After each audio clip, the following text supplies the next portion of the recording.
আজ আমরা নতুন একটা যাত্রাপথে এগোচ্ছি। আমরা আজ 7ই জুলাই 2024 সাল। আমরা কাল রোববার জেলার গোপালদাসপুর গ্রামে আমরা যাচ্ছি এবং সেখানে রাখালরাজ মন্দির আমরা দেখব এবং আমাদের সঙ্গে আপনারাও দেখতে থাকুন। মন্দিরে কিভাবে যাবেন, কত টাকা খরচ এবং মন্দিরে কি কি দেখবেন, মন্দির খোলার সময় কখন, বন্ধের সময় কখন, সমস্ত তথ্য আমরা এই ভিডিওর মাধ্যমে আজ তুলে ধরব। ভিডিওটি সম্পূর্ণ দেখবেন, স্কিপ করবেন না। আর ভিডিওটি যদি ভালো লেগে থাকে তাহলে লাইক করবেন ও শেয়ার করে দেবেন, যাতে আরও বন্ধুরা সবাই দেখতে পায়। আর কমেন্টস করে আমাদের জানাবেন।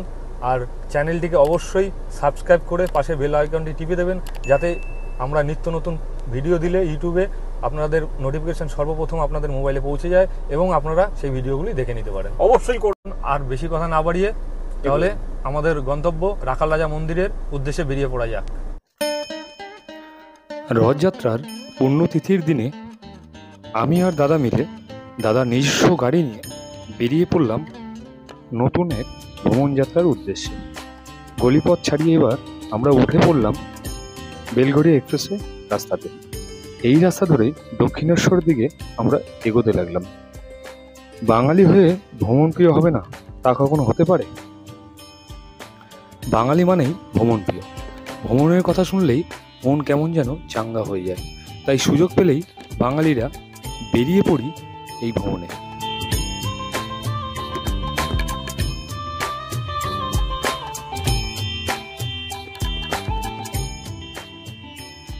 আমরা এবার এগিয়ে চললাম দক্ষিণেশ্বরের দিকে।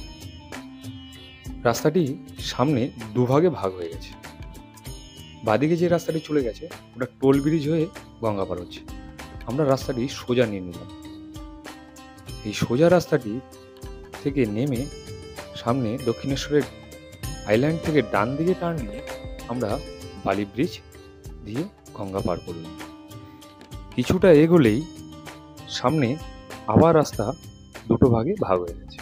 বাদিকের রাস্তাটি বোম্বে রোড, ডান দিকেরটা দিল্লি রোড। এই দিল্লি রোড ধরেই আমাদের এগিয়ে যেতে হবে। গোঠের রাখাল বলে দেরে কোথায় বৃন্দাবন, যেথা রাখাল রাজা গোপাল আমার খেলে অনুক্ষণ। কাজী নজরুল ইসলামের এই লাইনটি আজকে আমরা যে মন্দির দর্শন করতে যাচ্ছি সেই মন্দিরের সঙ্গে একদম যথাযথ। মথুরা বৃন্দাবন নয়, এই বাংলাতেই রয়েছে শ্রীকৃষ্ণের লীলাভূমি। ভগবান শ্রীকৃষ্ণের লীলা কাহিনীর বিবরণ দেওয়া দুঃসাধ্য। কখনো তিনি বোজের রাখাল, কখনো তিনি শ্যাম কিশোর, আবার কখনো তিনি বংশীধারী মদন মোহন। একই অঙ্গে এত রূপ, তার বর্ণনা করা আমার মতন সাধারণ মানুষের মধ্যে ক্ষমতা কিংবা সাধ্য যাই বলুন না কেন, সত্যিই অসাধ্য। এক লীলাভূমি আছে পূর্ব বর্ধমান জেলার কালনা থানার অন্তর্গত গোপালদাসপুর গ্রামে। আজ আমাদের গন্তব্য সেখানে। এখানে আছে 500 বছরেরও পুরনো প্রাচীন মন্দির।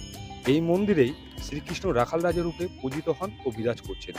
জঙ্গলে ঘেরা জায়গায় লোকচক্ষুর আড়ালে রাখাল রাজা এখনও তার গোচরণ ভূমিতে বিচরণ করছেন। আজ আমাদের গন্তব্য গোপালদাসপুর গ্রামের রাখাল রাজার মন্দির। এই রাখাল রাজা মন্দির যাওয়ার রাস্তা এত সুন্দর যে বোঝানো যাবে না। যতই বলবো ততই কম বলা হবে। প্রকৃতি যেন তার সব কিছু উজাড় করে এই রূপ সাজিয়েছেন। দিগন্ত বিস্তৃত সবুজে ঘেরা মাঠ, রাস্তার দুধারে ধানের জমি। রাস্তার দুধারের গাছগুলি এমনভাবে দাঁড়িয়ে আছে মনে হবে যে দুহাত তুলে আমাদের স্বাগত জানাচ্ছে। দেখে আপনার মন একেবারে মুগ্ধ হয়ে যাবে। যারা নিজস্ব গাড়ি নিয়ে যাবেন কিংবা ভাড়া গাড়ি নিয়ে যাবেন তারাই কিন্তু এর স্বাদ আস্বাদন করতে পারবে। মন্দির যাওয়ার রাস্তা যখন এত অপরূপ, তাহলে মন্দির ও তার বিগ্রহ যে কত অপরূপ হবে তা কিছুটা হলেও আজ করতে পারছেন আপনারা। তাই আমরা আজ বেরিয়ে পড়েছি কলকাতার খুব কাছেই একটা সুন্দর রোমাঞ্চকর চারিদিকে সবুজে ঘেরা মন্দির দর্শন করতে ও আপনাদের দর্শন করাতে। রোমাঞ্চকর কথাটি কেন বললাম তার কারণ হলো সন্ধ্যের পর এই মন্দিরে প্রবেশ সম্পূর্ণভাবে নিষেধ। যেতেও দেওয়া হয় না ও থাকতেও দেওয়া হয় না। এমনই রোমাঞ্চকর মন্দিরটি হলো রাখাল রাজার মন্দির। রাঢ় বাংলার পূর্ব বর্ধমান জেলার অন্তর্গত কালনা মহকুমার বৈদ্যপুর এক প্রাচীন জনপদ। বৈদ্যপুর গ্রামটি ঘিরে ছড়িয়ে ছিটিয়ে আছে অসংখ্য হিন্দু দেবদেবীর মন্দির। এই গ্রামের জগত্রী পুজোর বিশেষ সুনাম আছে। বৈদ্যপুর এলাকায় ছড়িয়ে ছিটিয়ে আছে জমিদার বাড়ি, অসংখ্য শিব মন্দির, দুর্গা মন্দির ও নারায়ণের মন্দির। অনেক মন্দির রক্ষণাবেক্ষণের অভাবে নষ্ট হচ্ছে। এই অঞ্চলের প্রাচীন ঐতিহ্যগুলি আজ ধ্বংসের পথে। বৈদ্যপুর পঞ্চায়েতের অন্তর্গত গোপালদাসপুর গ্রাম প্রাচীনকাল থেকেই এই এলাকার ভক্তি আন্দোলনের অন্যতম পীঠস্থান। এখানে আছেন রাখাল রাজা। এই এলাকায় অসংখ্য মন্দির কালের নিয়মে ধ্বংস হলেও আজও ভক্তি আন্দোলনের ঐতিহ্য বহন করে চলেছে। এই প্রাচীন রাখাল রাজার মন্দির স্থানীয় মানুষদের কাছে রাখাল রাজার এক আবেগ। তাদের অনেকের বিশ্বাস রাখাল রাজার কৃপাতেই এই এলাকার শ্রীবৃদ্ধি। চাষাবাদও এলাকার যথেষ্ট সুনাম আছে এই জেলায়। দূরে দেখা যাচ্ছে এই মন্দিরের তরুণদ্বার। এই তরুণদ্বারটি 4 বছর আগে তৈরি হয়েছে, অর্থাৎ 2020 সালে। এলাকার মানুষ ও বাইরে থেকে আসা ভক্তদের সুবিধার জন্যই এই তরুণদ্বারটি নির্মাণ করা হয়েছে। এই তরুণদ্বারের মধ্যে দিয়েই আমরা এগিয়ে চললাম মন্দিরের উদ্দেশ্যে। তবে আপনাদের বলি, সবাই তো সকালের দিকের মন্দিরের পরিবেশই তুলে ধরে। আমরা আপনাদের কাছে আজ বিকেল গড়িয়ে সন্ধ্যার দিকে রাখাল রাজার মন্দিরের চত্বর ও তার পরিবেশ কেমন দেখতে লাগে সেটাই আপনাদের সামনে তুলে ধরব, এবং সন্ধ্যারতি কেমন হয় সেটাও আপনাদের সামনে বিশেষভাবে তুলে ধরব। আপনারা সেটা আমাদের এই ভিডিওর মাধ্যমে অবশ্যই দর্শন করতে পারবেন। মন্দিরের রাস্তাটি এতটাই সরু যে একটা গাড়ি গেলে অপর দিক থেকে একটা গাড়ি আসা কিন্তু খুবই মুশকিল। এই রাস্তাটি আগে মেঠো পথই ছিল, খুব বেশি দিন হয়নি রাস্তাটি পাকা হয়েছে। তবে রাস্তাটি আসলে আপনাদের খুব বিশেষ অসুবিধা হবে না। রাস্তাটা সরু, তবে গ্রামের মধ্যে রাস্তাটি দিয়ে যেতে খুব ভালোই লাগবে আপনাদের। আর দৃশ্য অপরিলি শান্ত পরিবেশ, চারিদিকে বিস্তৃত সবুজ প্রান্তর দেখে আপনার মন মুগ্ধ হবেই। এই অপরূপ দৃশ্য সত্যি এখানে না এলে আমরা উপভোগ করতে পারতাম না। প্রকৃতির এই অপরূপ সুন্দর রূপ দেখে সত্যি মনটা ভরে গেল। অবশেষে আমরা চলে এসেছি আমাদের সেই বহু প্রতীক্ষিত সেই রাখাল রাজা মন্দির। আমরা যখন পৌঁছলাম তখন প্রায় বিকেল।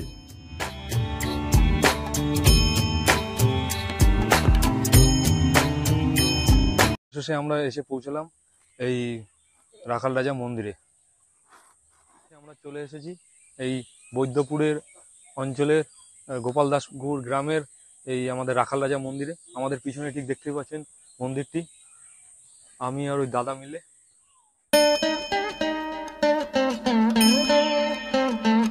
শান্ত পরিবেশ, চারিদিকে বিস্তৃত সবুজ প্রান্তর, পাখির কলকাকলিত মুখরিত, তারই মাঝখানে প্রাচীন মন্দিরে রাখাল রাজা বিরাজ করছেন। এই জায়গাটি প্রথম দেখেই মনে হয়েছে যে রাখাল রাজা তার খেলার উপযুক্ত পরিবেশ হিসাবে সত্যিই সাজিয়ে রেখেছে এই প্রকৃতি।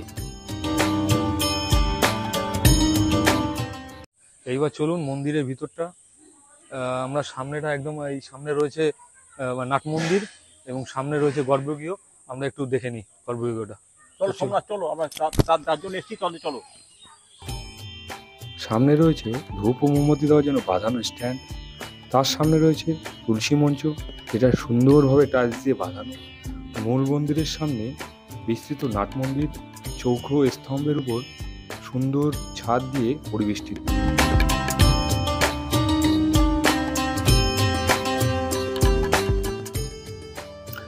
নাট মন্দিরটি চারিদিকে মার্বেল দিয়ে বাঁধানো। নাট মন্দিরের চারিদিকের স্তম্ভগুলিতে শ্রীকৃষ্ণের বাল্যলীলার নানান কাহিনী, যেমন কংসবধ, পুতানাবধ, ননীচুরি ছবির মাধ্যমে এমনভাবে তুলে ধরা হয়েছে যা নাট মন্দিরের সৌন্দর্যটাকে আরো দ্বিগুণ বাড়িয়ে তুলেছে। আমরা যখন মূল গর্ভগৃহের সামনে গেলাম তখন দেখলাম ঠাকুরমশাই সন্ধ্যারতির সাজ সরঞ্জাম করছেন। গর্ভগৃহে 3টি বিগ্রহ রয়েছে। সবচেয়ে বড় রাখাল রাজা, আকাশে নীল গায়ের রং, বড় বড় টানা টানা চোখ, বাম হাতে নাড়ু, ডান হাতে লাঠি, দুপাশে সাদা গাভী, দুষ্টু মিষ্টি বালকের মতো হাসি হাসি মুখ। ডান দিকে ছোট রঘুনাথ, গায়ের রং সবুজ, বাম দিকে গোপীনাথ জিউ, গায়ের রং আকাশি নীল। এই মায়াময়ী বিগ্রহগুলো দেখলে আপনার মন তৃপ্তিতে ভরে যাবে।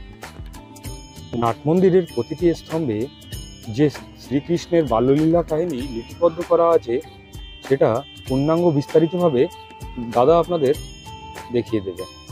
চলুন দেখে নেওয়া যায়। রাখাল সাজে শ্রীকৃষ্ণ, তার পরের ছবি হচ্ছে কালিয়া দমন। বিভিন্ন রকম প্রতিকৃতি আছে কৃষ্ণের। ইনি হচ্ছেন গিরি গোবর্ধন, আর হচ্ছে গোঠে বন্ধু উদ্ধার। এটা একটু হয়ে গেছে, ঠিক মতো এই সাইডে ভাগ হয়ে গেছিল। যেটুকু দেখানো যাচ্ছে সেগুলো আমরা দেখালাম। আর ইনি হচ্ছে আসল রাখাল রাজা শ্রীকৃষ্ণ। তারপরের ছবি হচ্ছে কৃষ্ণের হাতে কংসবধ, আর জন্মাষ্টমীর ফটো আছে, সেটা একটু ঢাকা পড়ে গেছে আড়ালে, চেষ্টা করছি আমরা দেখানোর। তার অন্যান্য প্রতিকৃতির মধ্যে পুতনা রাক্ষসী বধ, তারপরে হচ্ছে যশোদার বিশ্বরূপ দর্শন, তারপর যশোদার আদরে নাডুগোপালের ছবি, খুব সুন্দর।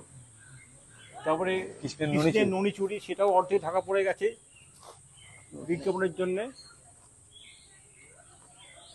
যতটুকু পারলাম দেখালাম।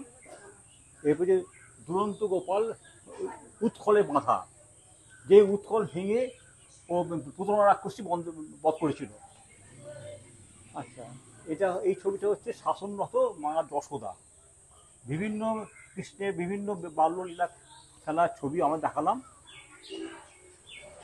এটা একই অবস্থা, অর্ধেক ঢাকা পড়ে গেছে। বকাসুর বধের ছবি এটা। ব্যাপার বিভিন্ন কৃষ্ণের লীলা এখানে দেখানো হয়। আমরা তো খুবই আনন্দ পেয়েছি। আমার মনে হয় আপনারা এই ছবিগুলো দেখে আপনারাও আনন্দ অবশ্যই পেয়েছেন। এই আমাদের এই মন্দিরের এই গর্ভগৃহ এবং আর আমাদের এই নাট মন্দির সত্যি অপূর্ব সুন্দর। আর আমাদের দেখতেই পাচ্ছেন চারিদিকে কৃষ্ণের সমস্ত কিছু দেখালাম আমরা আগেই। আর মন্দিরে তো গর্ভগৃহে যে রাখাল রাজা বসে আছে তার ডান দিকে রাখাল রাজার ওই রঘুনাথ জিউ, আর বাঁদিকে গোপীনাথ জিউ রয়েছে, দুটো গাভী রয়েছে। আপনাদের সবই দেখালাম। এবার চলুন বাইরের পরিবেশটা দেখানো যাক। আপনারা এখানে আসবেন, কোনো অসুবিধা হবে না। আপনার গাড়ি মন্দিরের দরজা পর্যন্ত এসে যায়, শেষ পর্যন্ত আসে, এতে যাতায়াতের কোনো অসুবিধে নেই। আপনার যে কোনো বয়সের লোক, এমনকি সিনিয়র সিটিজেন, তিনিও সহজেই আসতে পারেন। যাতায়াতে কোনো রকম অসুবিধা হবে না। আমরা এখন দাঁড়িয়ে আছি 500 বছরের প্রাচীন রাখাল রাজা মন্দিরের সম্মুখে। পাশের মন্দিরটি দেখতে পাচ্ছেন দোল মন্দির। এই মন্দিরেই রামনবমীর সময় এখানে রাখাল রাজা রঘুনাথ জিউ ও গোপীনাথ জিউকে এই মন্দিরে এনে দোল উৎসব পালিত হয়। প্রচুর ভক্তদেরও সমাগম হয়। দোল মন্দিরের ঠিক বাম পাশে রয়েছে বকাসুর বধের কাহিনী মূর্তির আকারে সুন্দরভাবে তুলে ধরা হয়েছে। দেখুন কত সুন্দর। আরেকটু এগিয়ে গেলে আপনারা দেখতে পাবেন কালিয়া দমনের কাহিনীও এখানে সুন্দরভাবে মূর্তির আকারে ফুটিয়ে তোলা হয়েছে।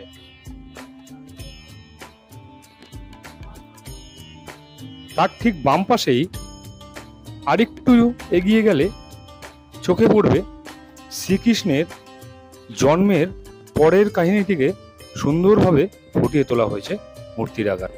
এইসব কৃষ্ণের লীলা কাহিনীগুলো মূর্তির আকারে এত সুন্দরভাবে তুলে ধরেছে, দেখে আপনার মন ভরে যাবে। ওই যমুনা পেরিয়ে যাচ্ছে যশোদার বাড়িতে রেখে আসতে, আর মা দুর্গাকে আবার ওইভাবেই ফিরিয়ে নিয়ে এসেছিল।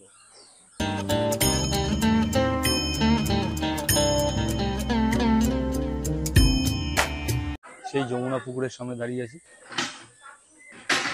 এই হলো সেই যমুনা পুকুর। এই পুকুরে সেই নিম কাঠটি ভেসে উঠেছিল, যে নিম কাঠ থেকে আমাদের এই রাখাল রাজা মূর্তিটি তৈরি করা হয়েছে। এবার যে ঘরটির দিকে এগিয়ে যাচ্ছি সেই ঘরটি হলো বাইরের রন্ধনশালা। মানে বাইরে থেকে কোনো ভক্ত যদি এসে এখানে রান্না করতে চান এবং রান্না করে ভক্তদের সেবা করাতে চান তাহলে অবশ্যই তারা করতে পারবেন। তার বিনিময়ে মন্দির কর্তৃপক্ষকে 500 টাকা দিতে হবে। তাহলে আপনারা এখানে এসে রান্না করে ভক্তদের সেবা করাতে পারবেন।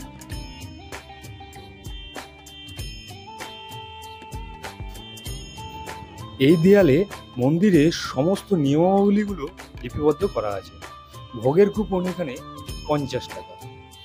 এই যে দরজাটি দেখতে পাচ্ছেন, এখানে এসেই আপনারা ভোগের কুপন পেয়ে যাবেন। সামনে বাঁধানো মার্বেল দিয়ে বাঁধানো যে জায়গাটি দেখতে পাচ্ছেন, এখানেই দুপুরবেলা ভোগ খাওয়ানোর ব্যবস্থা করা হয়। আর বাদ দিকের ঘরটি দেখতে পাচ্ছেন, এটি হচ্ছে ভোগ ঘর। দুপুরবেলা ভোগ এখানেই রান্না করা হয়। আপনারা যারা যারা মন্দিরে এসে ভোগ খাবেন তারা অবশ্যই সকাল 10টার মধ্যে এসে এখান থেকে কুপন কেটে নেবেন। আপনারা আসলে এখানে 9:30 থেকে 10টার মধ্যে চলে আসতে হবে, কারণ এখানে টিকিট দেওয়া 10টার মধ্যে দিয়ে দেওয়া হয় এবং এখানে আপনাদের ভোগ শুরু হবে, খাওয়ানো হবে 12:30 থেকে 1:30টার মধ্যে। এই আছি গিরি গোবর্ধন মন্দিরের সামনে। হ্যাঁ, আর এই মন্দিরতে এখানেই রামকানাই গোস্বামী যে এই মন্দিরের প্রতিষ্ঠাতা, তাকে সমাধিস্থ করা হয়েছে। যেহেতু আমরা বিকেলের দিকে মন্দিরে এসেছি, এখন এই মুহূর্তে বিকেল গড়িয়ে সন্ধ্যার দিকে যাচ্ছে, তাই মন্দিরের ভিতরে একটা গাভী রয়েছে, সেটি দেখতে আপনাদের হয়তো অসুবিধা হচ্ছে, একটু লাইটটা বাড়িয়ে নেবেন।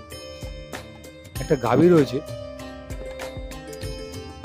এটি হলো গিরি গোবর্ধন মঠ। শ্রীকৃষ্ণ এখানে রাখাল বেশে সুসজ্জিতভাবে দাঁড়িয়ে আছে। পিছনে রয়েছে গাভী, বাম পাশে রয়েছে ময়ূর, তার পাশে রয়েছে সাদা খরগোশ এবং বাম কাঁধে রয়েছে কাঠবিড়ালি। দেখতে অপরূপ লাগছে। পিছন দিকে রয়েছে বিস্তৃত সবুজ প্রান্তর, চারিদিকে সবুজ ঘেরা মাঠ। এই মন্দিরটি এদিককার শেষ জন। সামনে রয়েছে এই অর্জুন এবং কৃষ্ণের একটা রেপ্লিকা মূর্তি। দেখুন, ঋগ্বেদ, সামবেদ, যজুর্বেদ, অর্থবেদ। সত্যি কৃষ্ণ ও অর্জুনের এই মূর্তিটি অপরূপ লাগছে দেখতে। আর এই মন্দিরের সমস্ত মূর্তিগুলো এত সুন্দরভাবে দেখে মন ভরে গেল। এই হচ্ছে দোল মঞ্চ।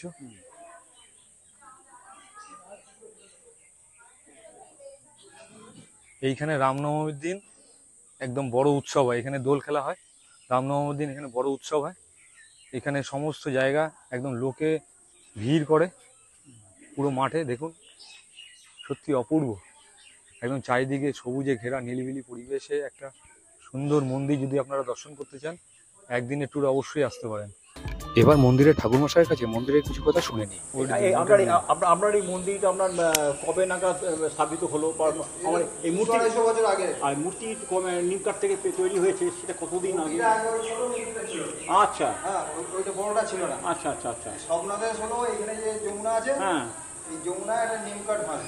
সেটা জানি। এই নিম কাঠের একটা ছোট বয়সের ছেলে এসে বাগনাবাড়ি থেকে আসে, সেই আসলে ওইটা নিয়ে ঠাকুরের প্রতিষ্ঠাটা করবে। আচ্ছা, এইটাই ইয়ে। আর এই বড় মন্দিরটা কবে তৈরি হলো? এটা অনেক পরে হয়েছে। অনেক পরে হয়েছে। মোটামুটি কতদিন আগে আমরা নিম কাঠ পাওয়া গেছে? কত বছর আগে? ওটা 200 বছর। 200 বছর আগে। আচ্ছা আচ্ছা। রাখাল রাজা ও মন্দিরের ইতিহাস সম্বন্ধে নানান জনশ্রুতি রয়েছে, তবে তা বড়ই রোমাঞ্চকর। আমি তা আপনাদের সংক্ষেপে শোনাচ্ছি। গোস্বামীদের একজন আদি পুরুষ ধর্মপ্রাণ রামকানু গোস্বামী বর্ধমান জেলার খাটন্তি গ্রামের বাসিন্দা ছিলেন। উনি ছিলেন গোপীনাথের পরম ভক্ত। জনশ্রুতি আছে যে পারিবারিক কলহের কারণে তিনি তার আরাধ্য দেবতা গোপীনাথকে সঙ্গে নিয়ে সপরিবারে গোপালদাসপুর জঙ্গলে এসে বসবাস করতে শুরু করেন। সেই সময় এই এলাকা ছিল জঙ্গলে পরিবেষ্টিত। আশেপাশের মানুষজন খুব একটা দরকার না পড়লে এই জঙ্গলে আসতেন না। মাধুকরী করেই সেকালে রামকানু জীবিকা অর্জন করতেন ও দেবতার সেবা করতেন। তার 3 পুত্র সন্তান ছিল, নিমাই চাঁদ, বলদেব ও রাখাল। এই রাখালই একদিন খেলতে খেলতে পিতার লাগানো মাধবীলতা গাছটি ভেঙে ফেলে। এদিকে অন্যান্য ফুলের গাছগুলিতে কোনো ফুল ধরেনি সেদিন। রামকানু জিজ্ঞেস করলেন, কে এই মাধবীলতা গাছটি ফুল ছিঁড়েছে? সবাই পিতার ভয়ে নিশ্চুপ। রামকানু রেগে গেলেন। পূজার ফুল না পেয়ে ক্রোধে বলে বসলেন, যে ফুলটি ছিঁড়েছে 3 রাত্রির মধ্যে তার মৃত্যু হবে। পিতার অভিশাপে রাখালের মৃত্যু হয় তার পরদিনই। রামকানু পরে জানতে পেরে অবশ্য দেবতার সামনে কান্নাকাটি করেও পুত্র রাখালের মৃত্যু রোধ করতে পারেনি। রাখালের মৃত্যুর পর ব্রাহ্মণ দুঃখে বৃন্দাবনের দিকে হাঁটতে থাকে। একদিন সন্ধ্যায় একটি গাছের তলায় বিশ্রাম নেওয়ার সময় তিনি স্বপ্নাদেশ পান, বৃন্দাবন যাওয়ার তোর আর দরকার নেই, বৃন্দাবন তো তোর গ্রামেই। ভগবান রামকানু গোস্বামীকে গ্রামে ফিরতে বলেন। স্বপ্নাদেশে তিনি দেখেন স্বয়ং রাখাল রাজা বালকের রূপ ধরে বলছেন, আমাকে দর্শন করবার জন্য বৃন্দাবন যাওয়ার দরকার নেই। জঙ্গলের মধ্যে যে পুষ্করিণী রয়েছে, যেটা যমুনা পুষ্করিণী নামে খ্যাত, সেখানে নিম কাঠ হয়ে ভেসে আসছে। তুই নদীর ধার থেকে ওই কাঠ নিয়ে বাগনাপাড়ায় যা। সেখানে 5 বছরের এক বালক খেলা করছে, তাকে দিয়ে আমার রাখাল রাজার মতন রূপ মূর্তি বানিয়ে এই গোপালদাসপুর গ্রামে জঙ্গলের মাঝে স্থাপন কর। ঘুম ভেঙে গেল রামকানাইয়ের। একই স্বপ্ন দেখলেন তিনি। স্বয়ং রাখাল রাজা তাকে স্বপ্ন দেখা দিলেন। ভক্তি ও ভাবে আপ্লুত হয়ে গেলেন। গোপীনাথের পরম ভক্ত রামকানাই গোস্বামী জঙ্গলের মাঝে পুষ্করিণীতে গিয়ে দেখেন সত্যি একটা নিমকাঠ ভেসে আসছে। উনি নিমকাঠ নিয়ে নদিয়া জেলার বাগনাপাড়ায় গিয়ে দেখলেন এক 5 বছরের বালক খেলা করছেন, যার নাম মহাদেব। সেই বালককে উনি নিমকাঠ দিয়ে রাখাল রাজার মূর্তি বানানোর জন্য বলেন। যথারীতি সেই নিমকাঠ দিয়ে রাখাল রাজার মূর্তি তৈরি করে জঙ্গলের মাঝে তাকে স্থাপন করে। রাখাল রাজার সেই মূর্তি আজও মন্দিরে পূজিত হয়ে আসছে। জনশ্রুতি অনুসারে আরো শোনা যায় যে এই অঞ্চলের গোপাল দাস নামে এক রাজা একদিন জঙ্গলে মৃগয়া করতে এসেছিলেন। সেই সময় রামকানু গোস্বামী ও তার স্ত্রী জঙ্গলেই ভোগ রান্নার ব্যবস্থা করেন গোপীনাথের জন্য। সারাদিন শিকার করে রাজা ও তার সাঙ্গপাঙ্গরা তখন ক্লান্ত ও ক্ষুধার্ত। হঠাৎ রাজা শুনতে পেলেন জঙ্গলের মধ্যে থেকে কাসর ঘণ্টার আওয়াজ ভেসে আসছে। কৌতূহলী হয়ে রাজা ও তার লোকজনেরা এই শব্দের উৎস অনুসরণ করে সেই স্থানে পৌঁছলেন। দেখলেন এক সাধক ও তার স্ত্রী ছোট হাঁড়ি করে তাদের আরাধ্য দেবতা গোপীনাথের জন্য ভোগ রান্না করছে। রাজাকে দেখে রামকানু গোস্বামী প্রসাদ গ্রহণের জন্য অভ্যর্থনা জানালেন। রাজা বললেন, আমরা সংখ্যায় অনেকজন, আর প্রসাদ মাত্র ওই ছোট্ট হাঁড়িতে সবাইকে কি আপনি দিতে পারবেন? রামকানু গোস্বামী রাজাকে আশ্বস্ত করলেন যে গোপীনাথের দয়ায় কেউ ক্ষুধার্ত থাকবে না। অগত্যা রাজা ও তার সঙ্গে মৃগয়ায় আসার সমস্ত সদস্যরা আহারে বসলেন। দেখা গেল ওটুকু হাড়ির ভোগ শেষ হচ্ছে না। সকলে পেট ভরে খেলো। গোপীনাথের মহত্ব রাজা বুঝতে পারলেন। রামকানু গোস্বামীকে রাজা খুশি হয়ে ওই এলাকার কিছু জমি দান করলেন। সেই থেকে এই রাজার নাম অনুসারেই এই গ্রামের নাম হয় গোপালদাসপুর। 1775 সালে এই জমিতেই রাখাল রাজার মন্দির নির্মাণ করা হয়। দৈবিক কারণেই সন্ধেবেলার পরে এই মন্দিরের প্রবেশ নিষেধ।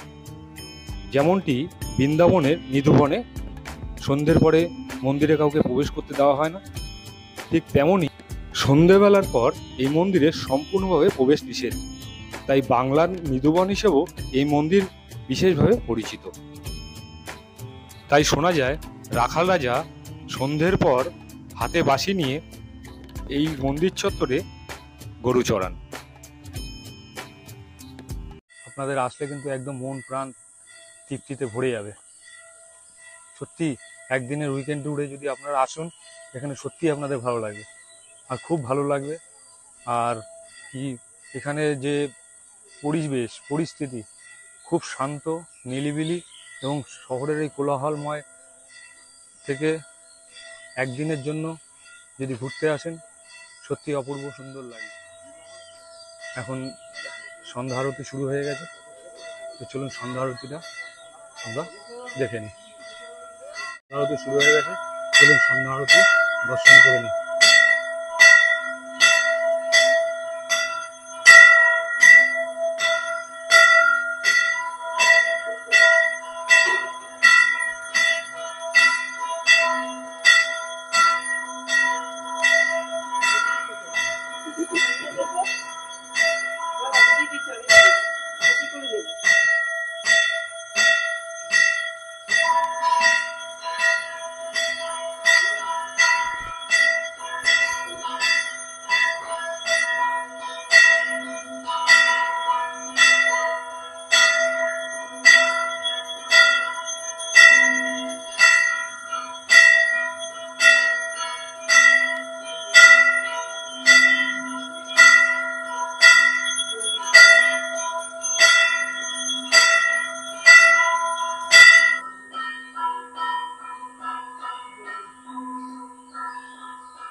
আমাদের রাখালরাজ মন্দিরের প্রসাদ এইমাত্র আরতির পর আমরা পেলাম, আমরা সেটা গ্রহণ করেছি।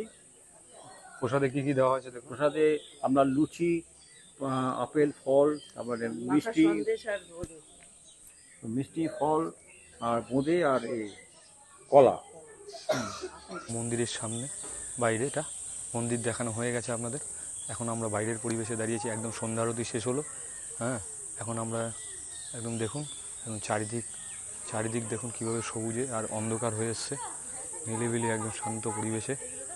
আপনারা চলে আসতেই পারেন একদিনের জন্য ভ্রমণ করতে এখানে। সত্যি আপনারা এখানে আসলেই বুঝতে পারবেন একটা মন একটা আলাদা শান্তি, আনন্দ, তৃপ্তিতে ভরে যাবে। তাহলে চাইলে একদিন আসতেই পারেন। আমাদের সত্যি খুব ভালো লেগেছে। আর আমার সঙ্গে যে দাদা এসছে তাকেও জেনে নেব তার কেমন লাগলো। চারদিকে পরিবেশ অত্যন্ত মনোমুগ্ধকর, শান্ত, স্নিগ্ধ একদম পরিবেশ, মনের শান্তি এখানে এসে আপনি অবশ্যই পাবেন। আমাদের খুবই ভালো লাগছে এবং একটা সবুজ প্রকৃতি, কলকাতার এত কাছে একটা সবুজ প্রকৃতি। হ্যাঁ, চারদিকে দেখবেন এখানে এসে 3টে দীর্ঘকাল বট গাছ এবং অশ্বত্থ গাছ, কত 200-250 বছরের পুরনো। হ্যাঁ, চারদিকে এত সুন্দর সবুজ প্রকৃতি দেখতে অত্যন্ত ভালো লাগছে। আপনারাও আসবেন, ভালো লাগবে। বৈশিষ্ট্য থেকে আপনার তালার মোড় আসতে লাগবে আপনার 25 মিনিট মতো, তারপর ওখান থেকে অটোতে চলে আসবেন বা এতে গাড়িতে। কালনা বা কাটোয়া থেকে আসতে চান তাহলে ওখান থেকে আপনার দূরত্ব হচ্ছে 28 কিলোমিটার এবং বাসে করে আসতে হবে। ওই তালার মোড়ে আপনাকে আসতেই হবে। ওইখান থেকে আপনি ওই টোটো বা অটো বা যা পাবেন সেইভাবে আসতে পারেন। আপনারা যদি আবার শিয়ালদা হইতে আসেন তাহলে কিন্তু আপনার শিয়ালদা থেকে ব্যান্ডেলে আসতে হবে। ব্যান্ডেল থেকে আমরা বর্ধমান লোকাল ধরে আপনাকে আসতে হবে বৈশি স্টেশনে। সেখান থেকে আগে যেভাবে বললাম আপনাকে, ওখান থেকে আপনার 25 মিনিট টাইম লাগবে, বাসে করে আসতে হবে তালার মোড়। সেইখান থেকে আপনি টোটো বা অটো করে চলে আসতে পারবেন। এছাড়া আপনারা যদি নিজের গাড়ি থাকে আপনি গাড়িতে করে আসতেই পারেন একদম মন্দির দরজা পর্যন্ত। না, এখন সন্ধে হয়ে গেছে, এবার আমাদের বাড়ি ফেরার পালা। এই আমি দাদারা মিলে এবার বাড়ি ফিরব। আপনারা ভালো থাকবেন, সুস্থ থাকবেন। আর যদি ভিডিওটি ভালো লেগে থাকে তাহলে অবশ্যই একটি লাইক করবেন আর শেয়ার করে দেবেন। আর চ্যানেলটিকে অতি অবশ্যই সাবস্ক্রাইব করে পাশে বেল আইকনটি টিপে দেবেন, যাতে আমরা আরও নতুন ভিডিওগুলো দিলে আপনাদের নোটিফিকেশান আপনাদের মোবাইলে পৌঁছে যায় এবং আপনারা দেখে নিতে পারেন। তাহলে চলো, আপনাদের লাস্ট আরেকটাই কথা বলবো, আমাদের বিন্দাস জানির তরফ থেকে বিন্দাস থাকুন, বিন্দাস ঘুরুন।